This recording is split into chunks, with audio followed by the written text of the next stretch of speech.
Hello everyone. In this lecture, we will continue the topic nature of intelligence. And last lecture में हमने nature of intelligence में definitions and characteristic of intelligence का कुछ portion कर लिया था. आज हम characteristic of intelligence की बात करेंगे आगे. The main features of intelligence are the following. तो main feature intelligence of characteristic के कौन कौन से होते हैं उनकी हम बात करेंगे. इंटेलिजेंस को कोई भी बच्चा इनेट और नेचुरल वे में एक्वायर करता है. इनेट इंटेलिजेंस को इसलिए कहा गया है क्योंकि बच्चे में पेरेंट्स की इंटेलिजेंस के भी काफी गुण आते हैं. It helps the child in maximum learning in minimum period of the time. यह बच्चे को कम से कम समय में ज़्यादा से ज़्यादा सीखने में हेल्प करता है. इसके अलावा इंटेलिजेंस बच्चे में ऐसी एबिलिटी को डेवलप करता है जिससे बच्चा अपने फ्यूचर के बारे में सोच सकता है और उसके अकॉर्डिंग प्लान कर सकता है. इंटेलिजेंस के जरिए कोई भी चाइल्ड अपने पुराने एक्सपीरियंसेस से सीख लेकर नई चीजों को सीखता है और अपने पास्ट एक्सपीरियंस को एक एडवांटेज के रूप में यूज कर सकता है. The child faces the future with compliance. Intelligence की वजह से बच्चा अपने फ्यूचर प्लानिंग पहले से ही कर सकता है और अपनी फ्यूचर प्लानिंग के अकॉर्डिंग बिहेव कर सकता है. He develops a sense of discrimination between right or wrong. The developmental period of intelligence is from birth to adolescence. तो चाइल्ड इंटेलिजेंस की एबिलिटी की वजह से ही सही और गलत का निर्णय ले पाता है, सही और गलत में फर्क कर पाता है. जनरली इंटेलिजेंस की डेवलपमेंटल पीरियड की अगर हम बात करते हैं तो ये जन्म से लेकर किशोरावस्था यानी एडोलेसेंस एज तक होता है. There is a minor difference in the development of intelligence between boys and girls. Generally boys और गर्ल्स की इंटेलिजेंस की डेवलप में थोड़ा बहुत डिफरेंस देखने को मिलता है. There are individual differences with regard to the intelligence between boys and girls. और अगर बॉयज एंड गर्ल्स या मेल और फीमेल की इंटेलिजेंस की हम बात करते हैं तो वहां पर उन लोगों में इंडिविजुअल डिफरेंसेस भी देखने को मिलते हैं. यानी कि दो गर्ल्स अगर हैं तो उनकी इंटेलिजेंस भी अलग होगी और अगर दो बॉयज हैं या मेल हैं तो उनकी इंटेलिजेंस भी उनका इंटेलिजेंस लेवल अलग होगा. Intelligence is mostly determined by heredity, but a suitable environment necessary to improve it.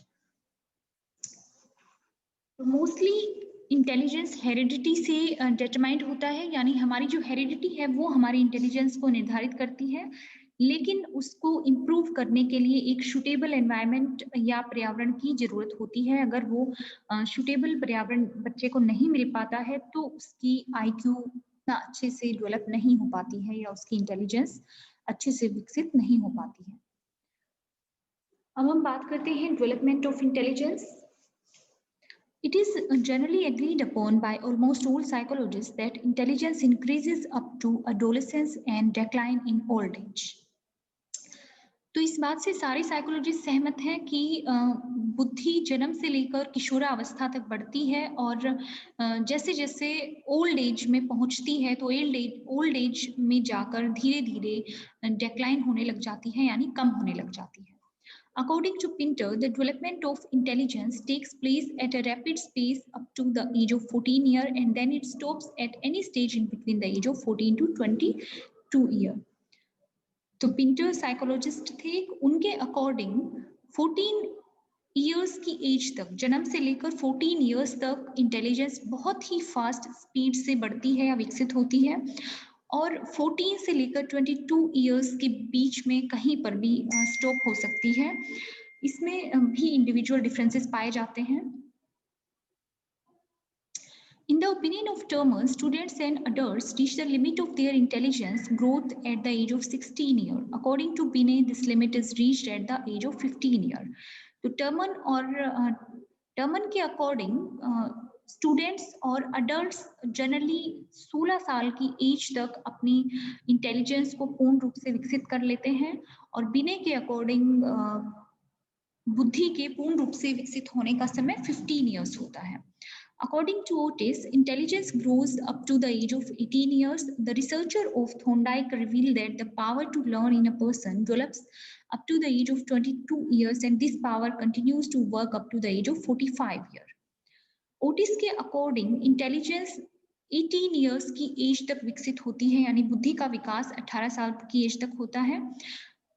वहीं थॉर्नडाइक के अकॉर्डिंग किसी भी पर्सन की बुद्धि का डेवलपमेंट 22 साल तक होता है और ये विकास या बुद्धि धीरे धीरे 45 इयर्स की एज तक धीरे धीरे किसी ना किसी रूप में विकसित होती रहती है। According to some psychologists, the intelligence of dull children grows only up to age of 14 years and those of normal ones up to 16 years. और कुछ साइकोलॉजिस्ट के अकॉर्डिंग जिन बच्चों का आईक्यू या इंटेलिजेंस क्वेशेंट और बुद्धि लब्धि कम होता है या जिन बच्चों की बुद्धि सामान्य बच्चों से कम होती है, उन बच्चों की बुद्धि का विकास 14 इयर्स तक होता है और नॉर्मल इंटेलिजेंस के जो बच्चे होते हैं उनकी बुद्धि का विकास 16 साल तक होता है। In the case of children of genius category, it continues to grow up to the age of 20 years. वही इन साइकोलॉजिस्ट का कहना है, वही जीनियस कैटेगरी के बच्चों की बुद्धि का विकास 20 साल तक की एज तक होता है। However, the definite age till when intelligence grows has not been determined. This problem remains even today as it was earlier. यहाँ पर अलग-अलग साइकोलॉजिस्ट का बुद्धि के विकास के रूप में अलग-अलग मत रहा है और कोई एक फिक्स एज अभी तक फाइनल नहीं हो पाई है साइकोलॉजिस्ट के अकॉर्डिंग। नेक्स्ट है कल्चरल इम्पैक्ट ऑन इंटेलिजेंस। बुद्धि पर कल्चर का क्या इफेक्ट होता है ये हम देखेंगे। Intelligence is defined differently in each society, ethnicity and culture. हर एक कल्चर में, सोसाइटी में या हर एक एथेनिसिटी में बुद्धि को अलग तरीके से डिफाइन किया गया है। Many cultures are familiar with the importance of cognitive skills when it comes to defining intelligence. बहुत सारे कल्चर कॉग्निटिव स्किल्स या फिर संज्ञानात्मक योग्यताओं की इम्पोर्टेंस को समझते हैं। जब बात इंटेलिजेंस की आती है तो इंटेलिजेंस को कॉग्निटिव स्किल या फिर बौद्धिक क्षमताओं के रूप में परिभाषित किया जाता है। For example, in Brazilian culture, social class is also considered along with culture when coming up with what is seen as intelligent. जैसे कि यहाँ ब्राजीलियन कल्चर की बात हो रही है तो यहाँ ये कह रहे हैं कि सोशल क्लास को भी कल्चर के साथ जोड़कर देखा जाता है जब बात इंटेलिजेंट या इंटेलिजेंस की जाती है। They characterize people that are to create, build and work with their hands as intelligent. तो जो ब्राजीलियन पीपल हैं वो उन लोगों को इंटेलिजेंट मानते हैं जो कि अपने हाथों से काम करते हैं, अपने हाथों से क्रिएट करते हैं, नई चीज़ों को क्रिएट करते हैं, क्रिएटिव लोग होते हैं, नए आइडियाज लेकर आते हैं, नई चीज़ें बिल्टअप करते हैं सोसाइटी में। तो सोसाइटी को कहीं ना कहीं रिफॉर्म जो लोग करते हैं, सोसाइटी को बेटर बनाते हैं किसी ना किसी रूप में, ब्राजीलियन कल्चर उन लोगों को इंटेलिजेंट मानता है। In some cultures, obedience and respect are seen as important abilities for intelligence. कुछ कल्चर्स में obedience और आदर देने को इंटेलिजेंस के रूप में देखा जाता है। Emotional intelligence is related to culture intelligence in that an individual is able to understand what makes someone different from someone else. Emotional intelligent लोगों को कुछ कल्चर में इंटेलिजेंट माना जाता है। इमोशनल इंटेलिजेंट किसी भी व्यक्ति की ऐसी एबिलिटी होती है जहां व्यक्ति अपने खुद के इमोशंस और दूसरों के इमोशन को समझ पाता है और अपने खुद के इमोशन को सिचुएशन के अकॉर्डिंग कंट्रोल कर पाता है। एक cultural intelligent person would be able to pick out features or characteristic in a culture that may be different from their own. एक cultural intelligent जो व्यक्ति है वो किसी भी दूसरे कल्चर से इस तरह की फीचर्स और कैरेक्टरिस्टिक को लेने की क्षमता रखता है जो कि उसके खुद के कल्चर से अलग होते हैं, लेकिन उसकी खुद की पर्सनल ग्रोथ के लिए बेटर होते हैं, तो वो दूसरे कल्चर से इस तरह की चीज़ों को भी एक्वायर इजीली कर लेता है। Intelligence is practically cultural, as Sternberg said, part of the theory are culturally universal and parts are related. तो इंटेलिजेंस कहीं ना कहीं कल्चर से बहुत ज्यादा जुड़ी हुई है, कहीं ना कहीं किसी भी कल्चर में किस तरीके से बिहेव करना है ये एक इंटेलिजेंट व्यक्ति को पता होता है। और स्टर्नबर्ग के अकॉर्डिंग इंटेलिजेंस कल्चर से बहुत ज्यादा रिलेटेड होता है और कल्चर में अच्छे तरीके से एडजस्ट होने के लिए या कल्चर को अडेप्ट करने के लिए इंटेलिजेंस को अप्लाई करने की काफी ज्यादा जरूरत पड़ती है। In practical sense of knowledge, applying what was learned from experience to everyday life can be the same in every culture. अगर प्रैक्टिकल सेंस की बात की जाए तो हर एक कल्चर में हमारी डे टू डे लाइफ में जो हमने सीखा है उसको अपनी लाइफ में अप्लाई करना, हमारे पास्ट एक्सपीरियंसेस से सीख लेकर उसको फ्यूचर में अप्लाई करना, ये सब चीजें हर कल्चर में इंटेलिजेंस में इंक्लूडेड रहती हैं। The learner experience in the real world consists of universal component and the learner will adjust or adapt accordingly.